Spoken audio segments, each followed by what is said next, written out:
আসসালামু আলাইকুম ওয়া রাহমাতুল্লাহি ওয়া বারাকাতুহু। আজকে আমি আপনাদের মাঝে যেটা আলোচনা করব সেটা হচ্ছে বৈবাহিক জীবন মানুষের কেমন কাটে কিংবা এখন কেমন কাটতেছে। বর্তমান সময়ে নারী কিংবা পুরুষ তৃতীয় বিবাহের পর অথবা আগে কোনো সম্পর্ক থাকার পর বিয়ে করার পর যেটা ঘটে সেগুলো নিয়ে কিছু তত্ত্ববহুল আলোচনার চেষ্টা করব ইনশাআল্লাহ।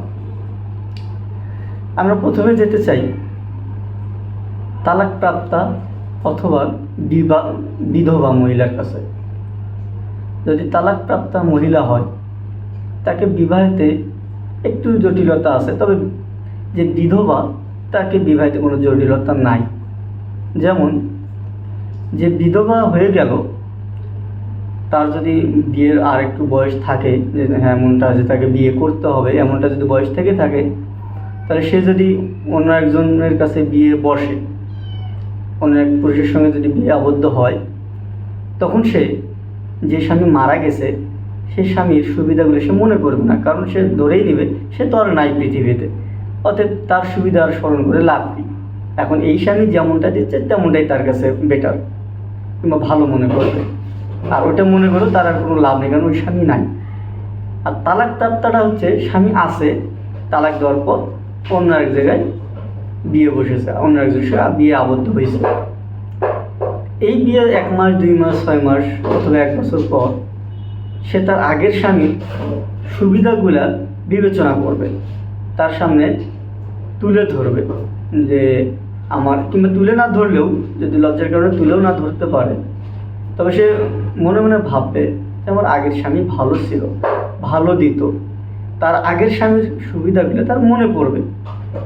এটা হচ্ছে দ্বিতীয় বিবাহের সমস্যা। যদি বিধবা হয় তাহলে সে মনে করবে না, করলেও সে আফসোস করবে না অন্তত যে আমার আগের স্বামী ভালো ছিল, এরকমটা সে আফসোস করবে না। কিন্তু তালাকপ্রাপ্ত মেয়ে এটা আফসোস করতে পারে তো, যদি তার পরবর্তী স্বামী তার থেকে একটু দুর্বল, একটু অস্বাভাবিক, মানে যেটাই আর কি বলেন, যে একটু যদি নর্মাল হয়, তাকে দেওয়া তোয়ায় যে কোনো বিষয় কেনাকাটায় আগের স্বামী থেকে একটু যদি কম বেশি হয়, সে সেটা তুলনা দিয়ে বসবে। আর মেয়েরা এটা সহজেই পারে একটা জিনিসকে তুলনা দিতে। আরেকটা বলি, আগের সম্পর্ক, এটাও কিন্তু ওটার সঙ্গে এটা আবার জড়িত হচ্ছে। তালাকপ্রাপ্তা যেমন যে মেয়েটা, এই তালাকপ্রাপ্ত মেয়ের সাথে আমরা তুলনা দিতে পারি তার যে বিবাহের আগে অন্য কোনো পুরুষের সঙ্গে সম্পর্কে লিপ্ত হয়েছে, সম্পর্কে জড়াইছে, মেলামেশা করছে। তো এর কাছ থেকে সে 6 মাস 1 বছর যেটাই তার সম্পর্ক থাকাকালীন অবস্থায় তার কাছ থেকে সে যে সুবিধাগুলো পাইছে কিংবা নিছে, এই সুবিধাগুলো তার বিবাহের, যদি তার সাথে বিবাহ না হয়, অন্য আরেকজনের সাথে বিবাহ হয়, তখন সে ওই স্বামীর সাথে এগুলো কম্পেয়ার করার চেষ্টা করবে। মুখে বলতে না পারলেও অন্তরে পোষণ করবে যে ওকেই মনে হয় আমার বিবাহ করা উচিত ছিল। তো এগুলো হচ্ছে বিয়ের আগে সম্পর্ক করা আর হচ্ছে তালাকপ্রাপ্ত মেয়ে, এই দুইজনের মধ্যে এগুলা আমরা একত্রে করতে পারি যে এই দুই ধরনের মহিলার চিন্তা ধারণা এমন হতে পারে। সেই হিসাবে বিধবা যারা, তাদের চিন্তা ভাবনাটা এমনটা হয় না। কেন হয় না? আমরা যদি জাবের রাদিয়াল্লাহু আনহুর ঘটনা যদি আমরা উল্লেখ করি, তো জাবের রাদিয়াল্লাহু আনহু তিনি বদরের যুদ্ধ, এটা বদরের যুদ্ধে হয়তো বা হবে, যুদ্ধ শেষ করে তারা বাড়িতে ফিরতেছেন। এমত অবস্থায় আল্লাহ নবী বললেন, তোমরা এখানে অবস্থান করো, এখান থেকে আমরা বাড়িতে যাব সকাল হলে, অথবা আজকে রাতটা পার হলে আমরা বাড়িতে যাব। মানে ওরা এমন এক জায়গায় আসছেন, বাড়ির কাছাকাছি এসে সন্ধ্যা হয়ে গেছে। তো আল্লাহ নবী আদেশ করলেন যে তোমরা এখানে রাত্রি যাপন করো, আমরা রাত্রে এখানে থেকে সকালবেলা বাড়ির উদ্দেশ্যে রওনা দেব। সেই সময় জাবের রাদিয়াল্লাহু আনহু বললেন, আল্লাহ নবী আমাকে বাড়িতে যাওয়ার অনুমতি দেন, আমি নতুন বিবাহ করেছি। তখন আল্লাহ নবী এসে বলল, ও তুমি বিবাহ করেছো, তুমি কেমন মেয়ে বিবাহ করেছো, তালাকপ্রাপ্তা নাকি কুমারী? তো আল্লাহ নবী এই কথাতে তিনি বললেন যে আমি তালাকপ্রাপ্তা মেয়ে বিবাহ করেছি। তো তালাকপ্রাপ্তা মেয়ে বিবাহ করেছে, তা আল্লাহ নবী বললেন যে তুমি কেন কুমারী মেয়ে বিবাহ করলে না, তাহলে সে তোমার কথা বুঝতো, সে তুমি তার কথা বুঝতে। তখন জাবের রাদিয়াল্লাহু আনহু বললেন যে আল্লাহ নবী, আমি আমার বোনদের বয়সের কাউকে বিবাহ করতে চাই। আমরা জানি যে জাবের রাদিয়াল্লাহু আনহুর বাবা মারা গেছেন তার 7 ভাই বোনকে রেখে। বোঝা যাচ্ছে তার 6টা ভাই বোন আছে ছোট ছোট, তিনি হচ্ছেন বড়।